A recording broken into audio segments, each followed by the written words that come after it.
I have some questions. Supervisor Miller. One of the questions I have is on the 2015 financial plan. I'm looking at the draft from January 15th. And on there is the operations and maintenance cost goes from 83.9 million to 98.1 million. And the 83.9 is 2015. And it goes up in 2019 to 98.1 million. That's a 17% increase in operations and maintenance costs. And my question is, why, with all of these, close to $1 billion of upgrades, haven't we achieved any efficiencies to actually cut back on operations and maintenance? Because I would assume right now with the condition of or previously with all the conditions, that we should be seeing a lower operations and maintenance costs as we implement this new upgrades. Go ahead. I assume that's for Jackson Jenkins, the wastewater director. And I would concur with Supervisor Miller. With the new plants on board, we should see some decreased costs. So I'm sure that some of this may involve just rehab of existing structures and conveyance systems. Chair Bronson and Supervisor Miller, that's not completely correct. Yes, we have state-of-the-art and very efficient operations, but we also are treating water to a much higher quality. One of the topics we've shared with you and some of the reports we prepared was the formation of struvite. Excuse me. Because we clean the water that much more than we have in the past, the solid stream, when it's dewatered, it builds a buildup in our system, and we have to add over $1 million or approximately $1 million of new chemical ferric chloride that we've never had to add before. And when you take a holistic view of these operations, really our O&M costs, just the plant O&M costs, in the report that we prepared back in March, on March 10th that we provided to the board, those costs are actually fairly stable, but there's other external costs that have added that number into the question that you posed. And a lot of that is just an assumption. I think it was a 4% inflationary type value that was added that gets it up to that $98 million. That is in direct conflict with an August 12th, 2014 memo from Mr. Huckleberry, Optimizing Energy for Wastewater. It says, the energy cost to treat 1 million gallons of sewage has fallen from $450 per day to $250 per day, which amounts to, that amounts to $200 per day savings. And that's per million gallons. How many million gallons do we treat in a day, and why is that in direct conflict with this memo? The energy costs are less per million gallons. We treat approximately 60 million gallons a day. And again, that March 10th report that we prepared to the board, the electricity costs, it shows the reduction over time, and it's actually been a reducing value, but there are several different components that make up our budget, and electricity and energy has dropped, but the energy cost has dropped, but chemicals has gone up, the cost of our labor has gone up, a number of other items that are putting us where we're at in the budget. That's curious, because if we have this memo saying it's costing less to do the treatment, you're saying it's the energy has gone down, and I've heard that from you previously, but the cost for chemicals has gone up, and in this memo it's talking specifically about treating the sewage. And if you look at what you just stated, if you treat 60 million gallons a day and you extrapolate that out over a year, that's a $4.5 million savings.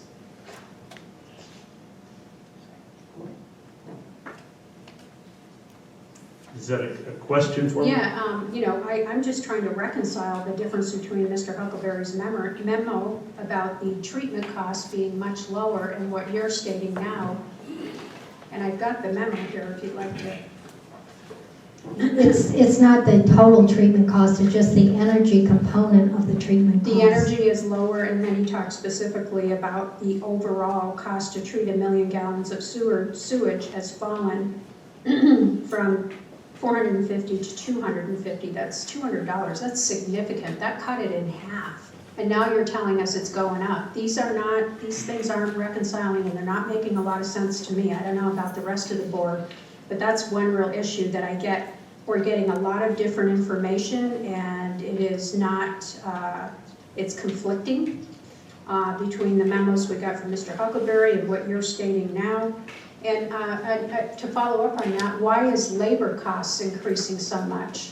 With more efficient equipment and more efficient operations, I would expect we'd have less labor-intensive operations.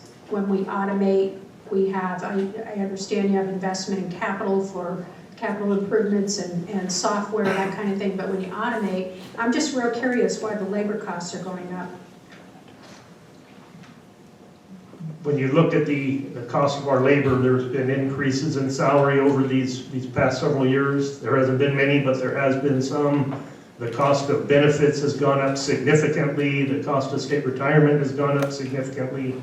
We've actually been dropping the number of total staff because of efficiencies, but it has not overall dropped the cost of labor. We're still on that upward trend. It has not offset those increases. Have you done an analysis and considered cutting out some of the capital improvement projects that, and Mr. Huckleberry stated this in a previous memo, that is an option because not all of these are mandated by the federal government. Cutting some of the scope. I know the last time we were here you said that our capacity, we have a tremendous amount of excess capacity. That was from you, and I can't recall off the top of my head, but it was a huge number in residential hookups in the capacity for wastewater, and that's due to the downturn in growth, which we expect to be flat. Right. So the question is, since this growth is much less than projected, have you considered cutting any of these projects? In our 5-year capital improvement program, we do not have any capacity increases in the treatment division. My reference back at that time was for treatment facilities. We have almost 95 million gallons per day of capacity for the 60 million gallons that we treat a day. But there are conveyance system lines that will continue to need augmentation. One big one that's being discussed here in recent times is the aerospace corridor. That's augmentation, that's an increase in capacity, and that's in our budget right now. And is that specifically for growth down there, or what is the growth projections out in that area? Are we expecting a tremendous increase in that? These are lines that we have to, first of all, add the corridor, the aerospace corridor along the, over by Hughes Aircraft, or Raytheon, I'm sorry, and it's connected to several main interceptors, starting with the old Nogales interceptor and the southeast interceptor, and those all have to be augmented to handle more flow because they're very much full, those major pipelines. And all of that work is estimated to cost about $45 million in our capital budget.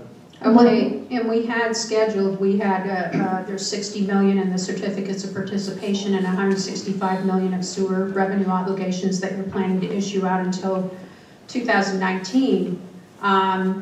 Is there, and you're saying 45 million, it appears that's 15, 16 you have budgeted. Are you looking at cutting some of the out-year expenditures, or have you considered that? We've gone through our entire capital budget, the 5-year plan. We've made a number of cuts to our budget, but there are still the items that are in the budget that have been identified as important and critical to maintain infrastructure and to plan for the growth, such as the aerospace corridor, are what's driving the cost, the need for these increases, because the debt service that goes along with capital has to be financed, and that's still going in an upward direction. Okay, the rationale for this increase is that we need to keep the debt service ratio at 130% to keep our bond rating. And in order to maintain that ratio, the documentation we received says you need 22.3 million more in revenues. And the level of revenues will not be generated because anticipated growth is flat. And the question I have is, the Marana wastewater plant was not in your original 5-year plan, and they purchased that for $18 million, plus you no longer have to upgrade that plant. What happened to that money? I believe that the revenue, I thought it was closer to 16.5 million, but in that range, that went in as a revenue that helped pay for, a big part of it to help pay for ROMP, the $600 million project of ROMP that was regulatory mandated. And maybe Mr. Burke could add to that, as he's been very involved in that as well. Madam Chair, Supervisor Miller, the money received from the town of Marana went to pay for the debt for the construction of the facility they took possession of. So it was, all the money was allocated to the debt existing for that facility. How long had that facility been there? In my understanding, it was very old and aged. Is that correct, or? Madam Chair, Supervisor Miller, there had been improvements done in the last 5 to 10 years. How much debt did you have left on that? Exactly the amount, it was calculated to the dollar amount of 16 million and some. That was the present value of the 18 million for the acquisition, and that money was all set aside to pay the debt. Okay, thank you. Mr. Huckleberry? Yes, Madam Chair. Let me kind of get in on some of these answers because I think, the issue with Marana is fairly simple. It was 2 package plants that were packaged, put together, and then it was replaced with a new facility by Pima County, and then Marana wanted to take it over. And yes, the amount they paid is the exact amount that was left undepreciated, or not depreciated, the payments with regard to the debt service on approving that plan. In addition, Supervisor Miller, I'm trying to look at what you're getting your information from, because some of it doesn't jive with what I've got, and I don't know what page I'm you're on. getting it from, which question? On operating and maintenance at 90, I think you said 91 million or 90.7? Oh, that is from the finance, I got the page Yeah, number I think- right here. It's from the 2015 finance on page 4.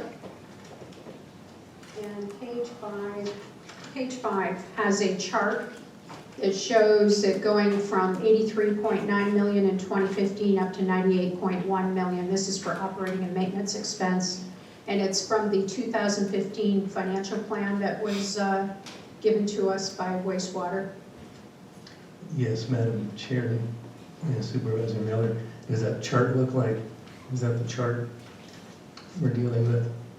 Yeah, it's probably pretty close.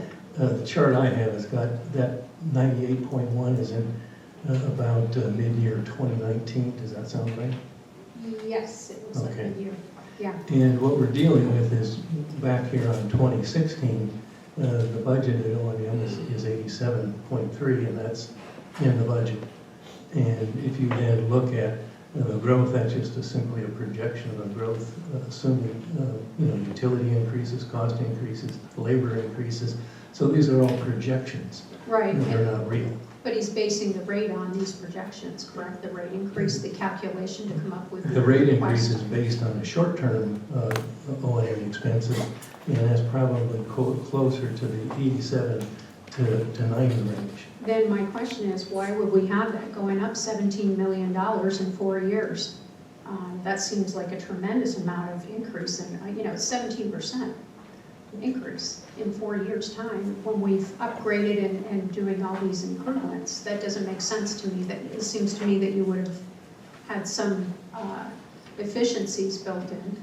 Madam Chair, and Supervisor Miller, I think you have to dig into the details as to how you got to 98.1. And I think what you also, we're in this mode of where we've ended most of the capital expenditures associated with rehabilitation of the major plants and facilities. There's a line in the operating and maintenance budget that is what we call non-capital repair and maintenance. And my guess is that there's a significant additional burden in that area in the short term, because what we've been doing is basically concentrating in the previous years on replacing the capital that shows in the capital line areas and not the operating and maintenance, which is the small lines, the smaller repairs and things that get to be costly, and when you add them up, they can be several $1 million in any one given year. Okay, could you send that to me, please? The next question is, There's a $12.1 million increase in consultant and outside services due to the privatization of the operations of the new Agua Nueva facility, which replaced the old Roger Road plant. And this is from that same report. What is driving these cost increases there? Supervisor Miller, the largest cost increase is the privatization of the Agua Nueva wastewater treatment facility. That's, I believe, $6.5 million in outside services that we pay them to operate that facility. And we also have another large item that's outside services is our billing. I think we're paying around $4 million for Tucson Water and the other water companies to do our user fee billing for us. Didn't we always use them to do our billing? And this last year, they went up, they raised their rates, all of them have. That seems like a huge amount. Yeah, last year it was 7.9 million, and you're showing that it's going to go up to 12.1 million in consultant and outside services. And you said that was due to the privatization. So why did we not do that in-house if we were doing it more efficiently in-house? Yeah, this was a very lengthy evaluation and discussion on how to deliver the Agua Nueva project. Design, build, operate as the delivery method was determined to be the most cost-effective. And as a result, that's the method that we went with. And the project has saved tremendous amounts of money, so we believe it was a good decision. And that's where we're at right now. It doesn't appear to me that it's saving money. It's adding additional to consultant and outside services, tremendous amount from what we were doing previously. But we'll move on here. Mr. Operator, did you want to add something? Yes, Madam Chair, and I think we can get you the information, but I think you'll see that a 20 or 30% increase occurred just in simply the charges from the water utilities associated with the collection of our bills. We saw a tremendous increase in that cost from the city of Tucson this last year. It was 40%. What is driving that? Their decision to raise the cost transfer to the county. Do we have options on that? Madam Chair, it's always difficult.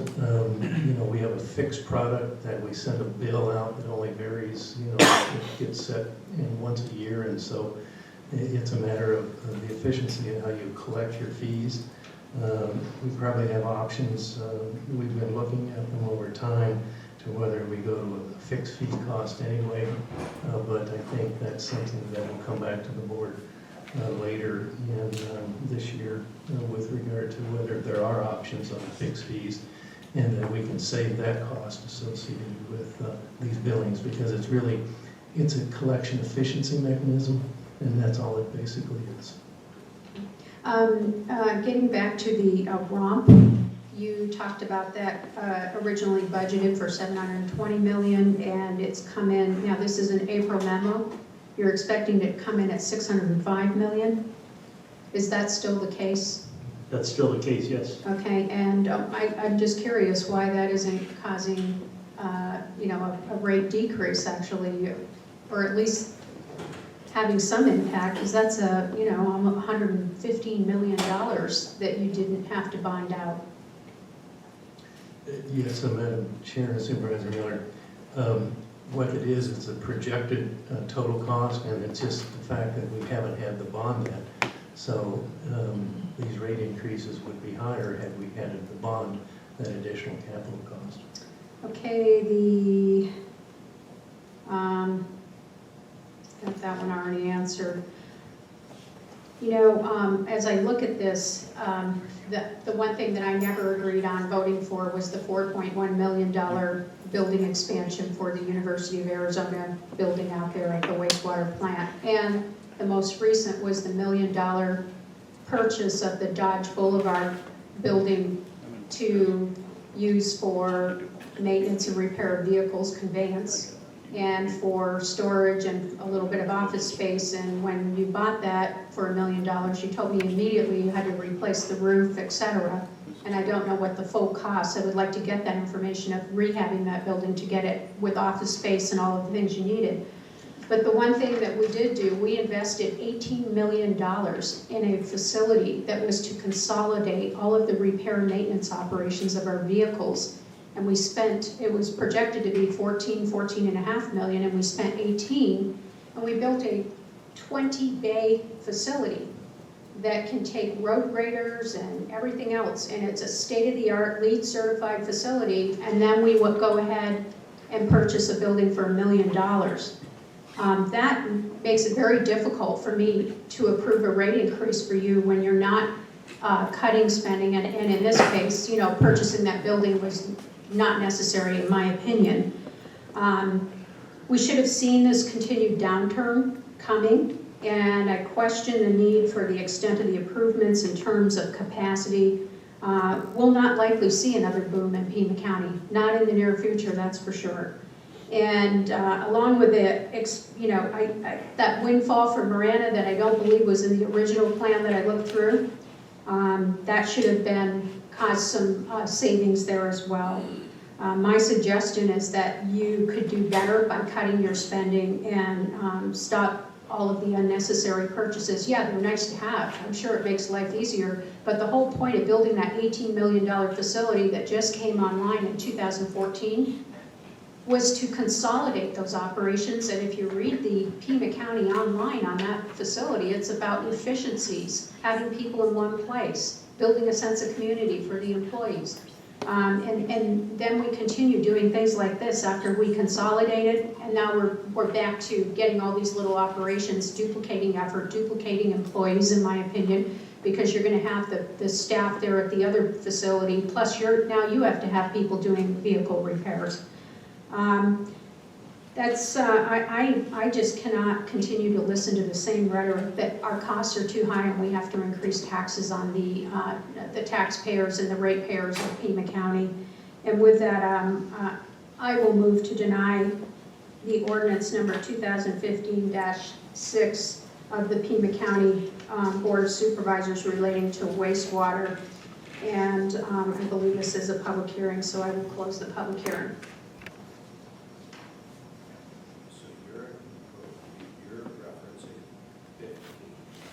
Yes, you are. Yes, you are. Second, any discussion? Roll call. Well, I did want to say this, you know, frankly, I think Ms. Miller has some good questions. And I'm really glad that Mr. Huckleberry was here to answer those questions, because I did not feel filled with confidence with the information that we received from our wastewater staff. Roll call. Supervisor Carroll? Aye. Supervisor Elias? No. Supervisor Miller? No. You mean yes? Oh, I'm sorry. We'd Oh, like move to to deny, give yes. you a chance to change your Yes. vote. Never mind. It's a yes, right? Thank you, Ray. I'm glad you clarified that for me. It is a yes. Thank you. Supervisor Valadez? No. Chair Bronson? Yes, motion carries.